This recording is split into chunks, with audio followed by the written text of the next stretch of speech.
Go ahead. Just looking at the challenges for you inside with this team, obviously Nick Ward, but depth there too with guys like Tillman and others. Just how do you attack a team where maybe you're going to have that frontline guy, but then also bodies, just experienced bodies behind him in the post? I think you just have to go at it like the same way you go at any day, like just in practice and things like that, just attacking each person that comes in just because they're fresh. Sometimes they're not mentally ready for the game to be in there, so I think just taking advantage of that, just being in the game, being ready to go on each play, and trying to catch them off guard. I think sometimes coming into the game fresh, they're over-eager to do some things, and I think taking advantage of that, trying to get them to commit some early fouls, things like that. Hey, Juwan, at Rutgers, you guys scored 29 points in the first 15 minutes. You scored 29 points in the last 14 minutes. In between, you didn't score. You got your second foul at like, I don't know, 6-something left in the first half. So you had to sit for a while, and you watched the start of that. Did you see anything that changed in terms of how Indiana was approaching offense, or what might be able to be done differently to avoid that kind of lull again? Well, I think you said it right there, just the whole demeanor change. And I think we didn't become a moving team, like a passing team. We were more so moving like guys on the dribble instead of with the pass and cutting away from the ball. And I think that's just been a point of emphasis that we got away from. And I think just going through practice each and every day, we've really echoed that and emphasized that. And I think guys are starting to see that how good we can be when we're moving the ball with passes instead of trying to dribble it everywhere.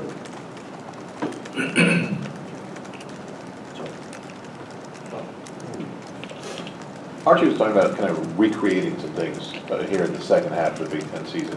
What kinds of things do you guys think you can do, significantly differently here in the last 10?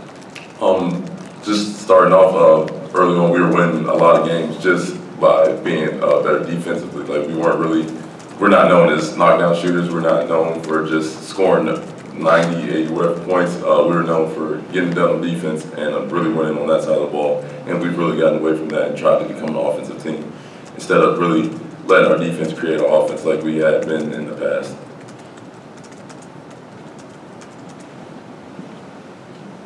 Yeah, Juwan, kind of looking at the numbers from you guys in Big Ten play, seems like you can't really crack that 70-point barrier too often. What's maybe, I don't know, been a differentiating thing about the offense in Big Ten play compared to earlier in the season in games like Marquette when the shots were going down and the points were going on the board?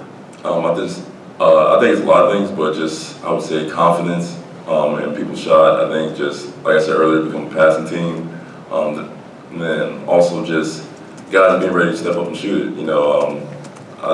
A couple times people will be wide open, just pass it up, just because they're like, oh, I'm not really taking a shot or things like that. And I tell them all the time, like, you put in the work to be here to take those shots, and we all trust you to take it. You just got to shoot with confidence and knock it down. You talked about defense. That was something that really something you hung your hat on this first couple of months, and looking at games like Butler and Louisville and the way you kind of were able to take those games over with defense. I mean, what does this group have to do to get that ability back? And I know Big Ten play is a little bit different because it's a little bit more relentless than what you get in the non-conference, but what do you think this team can do to just get kind of that defensive identity back? It's just attitude and effort. Like anybody can play defense. It doesn't matter really how talented you are or anything like that. And that's why I try to preach to them every single day. It's like I always tell them, like, regardless of who's in front of you, like, you just have to take it as a personal challenge, to try and not let them score. And of course, like, we're not going to hold anybody to just 0 points as a team per game. We'd like to, but that's just unrealistic. But at the same time, you just have to make everything as tough as possible, and just everybody become that dog on defense. Good. Juwan, the last two games, the team led up to 17-0 and 22-0 run. What can you do to prevent this from happening in the future? Again, that's just on the defensive end, just really locking down and not letting your man score. I think in those runs, teams were just comfortable. It's not like they were just, a couple of them were live ball turnovers, but it's not like we were just throwing it to them and they were just going down and score. A lot of times they were just so comfortable that the net probably looked like an ocean to them, and they were just, throwing easy chest passes, wide passes, things like that, and they were just comfortable. So I think just making guys uncomfortable. Juwan, how much would it help you to have Duran back in the mix now? Just helping you defensively down. Well, you've got to guard a lot of tall guys, So just having Duran back, how much might that help you? It would help a lot. Duran's a true back basket guy, and he's not just an extra body. It's just he's a great player. As you saw when he was healthy, the things he's able to do.